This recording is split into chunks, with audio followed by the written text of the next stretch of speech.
हर दूसरे दिन बागेश्वर धाम के पीठाधीश्वर पंडित धीरेंद्र कृष्ण शास्त्री सुर्खियों में होते हैं। बाबा कुछ ऐसा बोल जाते हैं जो लाइमलाइट में आ जाती हैं। ऐसे में सवाल उठता है कि क्या बाबा बेबाक हैं या फिर वो जो बोलते हैं वो तोल मोल कर सोच समझ कर बोलते हैं। सबसे पहले आप देखिए कि बाबा के वो कौन से बयान हैं जो बड़ा मुद्दा बन गए।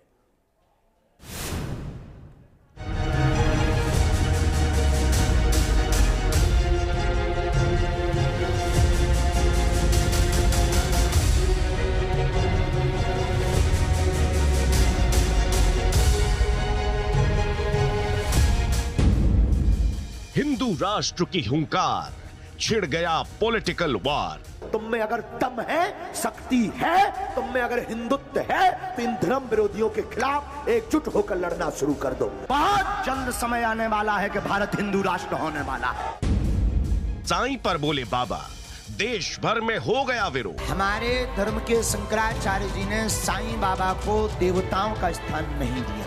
तो साईं बाबा संत हो सकते हैं, फकीर हो सकते हैं, भगवान नहीं हो सकता। देखो भाई, गीदड़ की खाल पहनकर कोई शेर नहीं बन सकता। बाबा की जुबान पर आए तुकाराम, बोली पर छिड़ गया संग्राम। संत तुकाराम महाराष्ट्र के एक ऐसे महात्मा जिनकी लुगाई रोज मारती थी, उन्हें रोज पीटती थी डंडे से। तो किसी ने उनको पूछा, तुम लुगाई से पिटते हो, बीवी से पिटते हो, शर्म नहीं आती? संत तुकाराम बोले, ईश्वर की कृपा है कि मुझे पीटने वाली लुगाई मिली। बोले, इसमें कृपा कौन सी हुई ईश्वर की? बोले, वाह, अगर प्रेम करने वाली लुगाई मिलती तो हम भगवान से प्रेम नहीं करते, लुगाई के ही चक्कर में पड़े रहते। पीटने वाली मिली तो वो मौका तो दे रही कि तुम मेरे चक्कर में कहां पड़ा, चल राम जी के चरणों में जा। बाबा ने बोला, बुलडोजर चलाएं, नेताओं के निशाने पर बाबा खुद आए। इसलिए निवेदन है कि सब हिंदू एक हो जाओ और पत्थर मारने वालों के घर पर बुलडोजर चलवाओ। अब पैसा नहीं है इतना, वरना हम भी बुलडोजर खरीदेंगे और जो राम के काज पे और सनातनीय महात्माओं पर, संतों पर और भारतीय सनातनीय हिंदुओं पर पत्थर चलाएगा, हम बुलडोजर उसके घर पर चलाएंगे। एक के बाद एक हुई एफआईआर, जारी है बाबा की अलगाव। बागेश्वर वाले पंडित धीरेंद्र कृष्ण शास्त्री का कद हर गुजरते दिन बढ़ता ही जा रहा है। बाबा जहां जाते हैं हिंदू राष्ट्र की बात करते हैं, भारत को हिंदू राष्ट्र बनाने की हुंकार भरते हैं, सनातन के नाम पर लोगों को एक होने की बात करते हैं। भारत के संतों से भी प्रार्थना करेंगे, आपस में तुम लड़ना बंद कर दो, आपस में एक दूसरे की टांग खींचना बंद कर दो। पंडित धीरेंद्र कृष्ण शास्त्री कई बार कुछ ऐसा बोल जाते हैं जिससे विवाद छिड़ जाता है। लोगों के साथ साथ राजनीतिक पार्टियां उनके विरोध में आ जाती हैं, लेकिन बाबा हैं कि रुकने का नाम ही नहीं ले रहे। धीरेंद्र शास्त्री के विरोध में कई नेता खड़े हो गए, लेकिन उनके दरबार में उसी पार्टी के नेता मत्था टेकने भी पहुंच जाते हैं। बाबा की भक्ति में कई कद्दावर नेताओं के सिर झुकते हैं। बागेश्वर वाले बाबा हर उस मुद्दे पर बोलते हैं जो एक पॉलिटिकल मुद्दा होता है। बाबा के बयान ऐसे होते हैं जो नेता इस्तेमाल करते हैं। ऐसे में क्या मान लिया जाए कि बाबा नया पावर सेंटर बनते जा रहे हैं?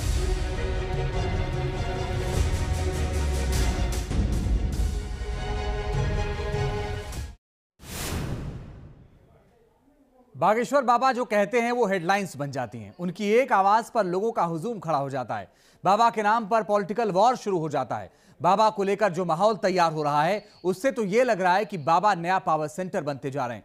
हिंदू राष्ट्र की हुंकार भरने वाले बाबा का कद क्या हो गया है, देखिए इस रिपोर्ट में।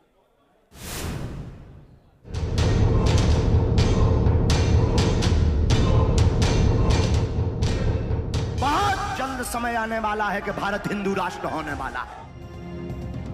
तो साईं बाबा संत हो सकते हैं, फकीर हो सकते हैं, भगवान नहीं हो सकते। देखो भाई, गीदड़ की खाल पहनकर कोई शेर नहीं बन सकता। इसलिए निवेदन है कि सब हिंदू एक हो जाओ और पत्थर मारने वालों के घर पर बुलडोजर चलवाओ। बागेश्वर वाले बेबाक बाबा किसी भी मुद्दे पर बोलने से पीछे नहीं हटते। बाबा ने शुरुआत तो हिंदू राष्ट्र की पुकार से की थी, लेकिन अब वो हर मुद्दे पर बोलते हैं, या यूं कहें कि वो जो भी बोलते हैं वो मुद्दा बन जाता है। अब लोग सवाल उठाने लगे हैं कि क्या बाबा सचमुच बेबाक है या फिर वो जो भी बोलते हैं उसके पीछे कोई खास वजह होती है। 100 हरे झंडे लगे हैं वहां भगवा लगवा। हम तो वो हैं कि कुंभलगढ़ के किला में भी भगवा झंडा गड़वा कर मानेंगे। धीरेन्द्र शास्त्री ने यह बयान 23 मार्च को दिया था। बाबा ने उदयपुर में धर्म सभा के दौरान कुंभलगढ़ के किले पर भगवा झंडा फहराने की हुंकार भरी थी। महाराज जी कह रहे थे कि भारत में जरूरत नहीं पाकिस्तान को हिंदू राष्ट्र बनाना। हम कहते हैं महाराज जी क्षमा करना, पाकिस्तान तो अपन चलकर बना ही लेंगे, कुंभलगढ़ में जो 100 हरे झंडे लगे हैं उन्हें भगवा में बनाना है।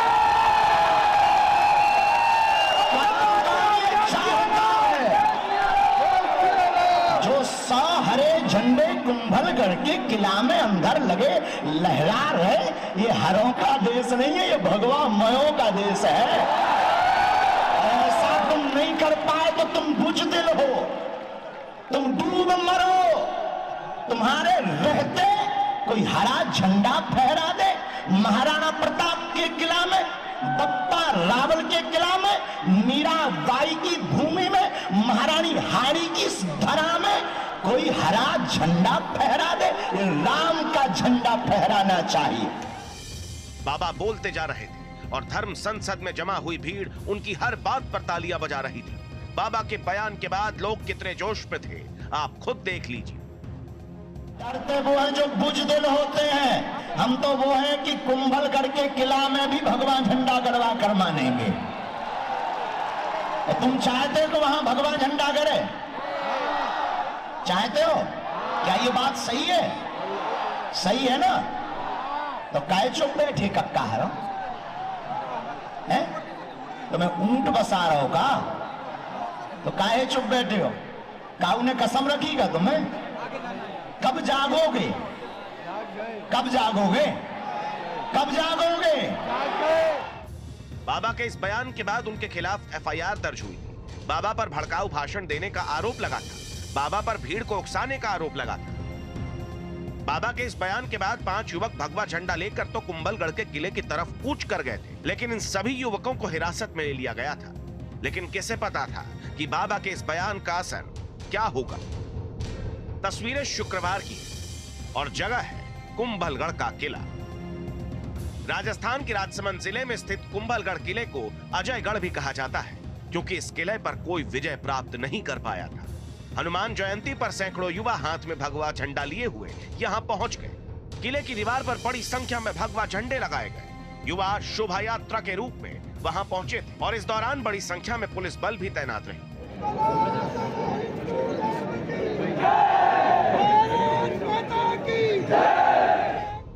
ऐसा पहली बार हुआ कि शोभा यात्रा कुंभलगढ़ किले पहुंची और वहां युवकों ने भगवा झंडा लहराया। इस जन सैलाब को देखिए, लोगों के जोश को देखिए, पूरा किला भगवा रंग से सराबोर हो गया। अब इसे क्या माना जाए? 23 मार्च को बागेश्वर बाबा ने कुंभलगढ़ पर भगवा झंडा फहराने की बात की और 7 अप्रैल को पूरा किला भगवामय हो गया। कुंभलगढ़ किले पर लोगों का यह हुजूम अगर बागेश्वर बाबा के बयान का असर है तो आप अंदाजा ही लगा लीजिए कि मध्य प्रदेश के छतरपुर के बागेश्वर धाम के पीठाधीश्वर पंडित धीरेन्द्र शास्त्री की बात कितनी दूर तलक जा रही है। अब क्यों जा रही है, उसे बाबा के ही एक और बयान से समझिए। राजस्थान में जिस प्रकार प्राचीन मंदिरों को मिटाया जाता हो, ऐसे कृत्य करने वाले लोगों को भारत में रहने का स्थान, ज्यादा दिक्कत हो तो पासपोर्ट अपन दे देगी, लेकिन उन्हें भारत में रहने की आवश्यकता। बाबा इतिहास की बात करते हैं। बाबा वो बातें करते हैं जो राजनीतिक मंचों से न जाने कब और कई बार बोली जा चुकी है। बाबा इतिहास की बात ही नहीं करते, पब्लिक सेंटिमेंट से जुड़ी बातों को बोलते हैं। तभी तो बाबा राजस्थान में होते हैं तो कन्हैया का जिक्र करते हैं। बाबा हिंदू राष्ट्र का जिक्र हर बार करते हैं, लेकिन राजस्थान में होते हैं तो राजस्थान से जोड़कर बोलते हैं।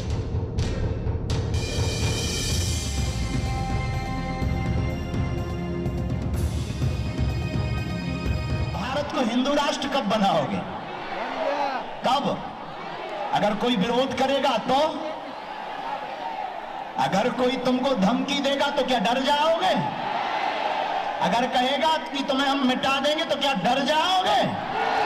क्षमा कीजिएगा, एक कन्हैया धोखे से जरूर चला गया, अब घर घर कन्हैया बैठा है।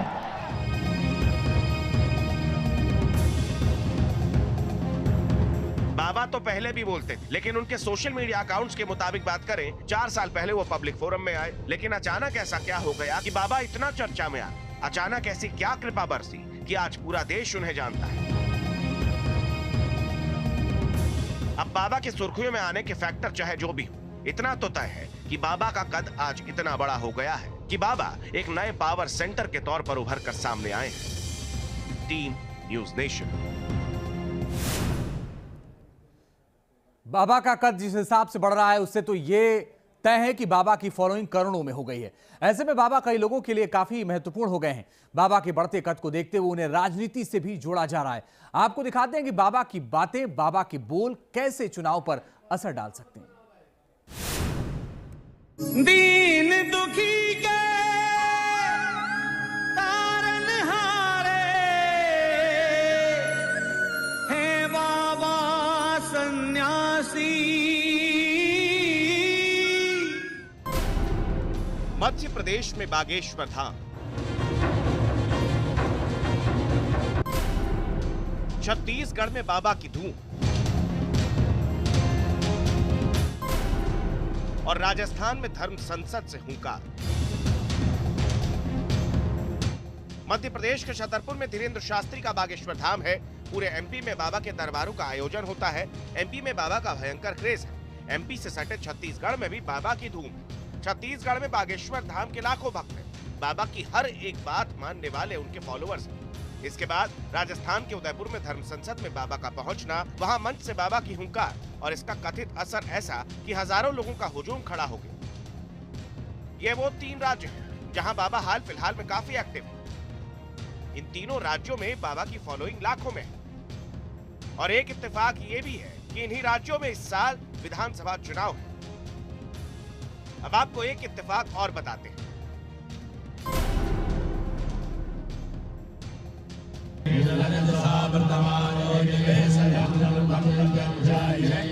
हाल ही में मुंबई में बागेश्वर सरकार का दिव्य दरबार सजा।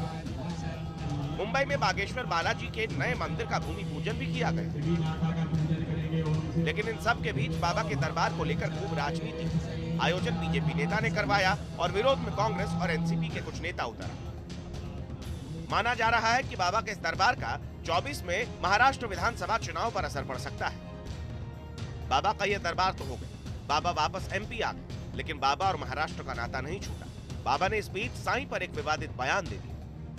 हमारे धर्म के शंकराचार्य जी ने साईं बाबा को देवताओं का स्थान नहीं दिया है और शंकराचार्य की बात मानना प्रत्येक सनातनी का धर्म है, क्योंकि वो अपने धर्म के प्रधानमंत्री हैं। और कोई भी संत, चाहे हमारे धर्म पंथ के हों, धर्म के हों, चाहे वो गोस्वामी तुलसीदास जी हों या सूरदास जी, संत हैं, महापुरुष हैं, युग पुरुष हैं, कल्प पुरुष हैं, लेकिन भगवान नहीं है। साईं पर बाबा ने बयान क्या दिया, मानो महाराष्ट्र में रार छिड़ गई। साईं भक्त तो बाबा से नाराज दिखे ही एनसीपी नेता जितेंद्र आव्हाड उन्हें गिरफ्तार करने की मांग करने लगे। महाराष्ट्र में बाबा के दरबार को लेकर विवाद इससे पहले भी हुए थे। नागपुर में बाबा के दरबार के दौरान तो उनके पर्चे को लेकर विवाद छिड़ गया था। इसके बाद तर्कशास्त्रियों के निशाने पर बाबा आ गए थे। बाबा के खिलाफ एफआईआर दर्ज हो गई थी। इसके बाद बाबा ने संत तुकाराम को लेकर एक ऐसा बयान दिया जिससे विवाद खड़ा हो गया था। हालांकि बाबा ने इस मामले में सफाई पेश की थी, लेकिन इस बीच बाबा का महाराष्ट्र कनेक्शन जारी रहा। देश में बाबाओं और नेताओं का नाता पुराना रहा है। बड़े बड़े नेता साधु संतों के भक्त रहे हैं। ऐसे में बागेश्वर बाबा कोई अपवाद नहीं। बागेश्वर धाम और धीरेन्द्र शास्त्री के दरबारों में नेताओं की इन तस्वीरों को देख लीजिए। कद्दावर से कद्दावर नेता बाबा के दरबार में मत्था टेकने पहुंचते हैं। असम के मुख्यमंत्री हिमंत बिस्वा शर्मा तक बाबा को अपने घर बुलाते हैं।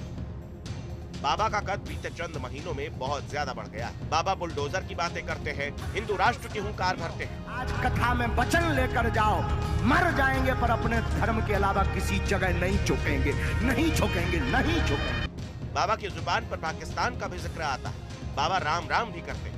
ये वो मुद्दे हैं जो अब तक राजनीतिक मंचों से उठाए जाते थे, लेकिन बागेश्वर बाबा की जुबान से जब ये बातें निकलती हैं, तो लोग इसे राजनीति से जोड़ देते हैं। देखना ये होगा कि चुनाव पर बाबा की बोली का क्या असर पड़ता है, या फिर अगर बाबा की माने कि कोई असर पड़ता है भी या नहीं।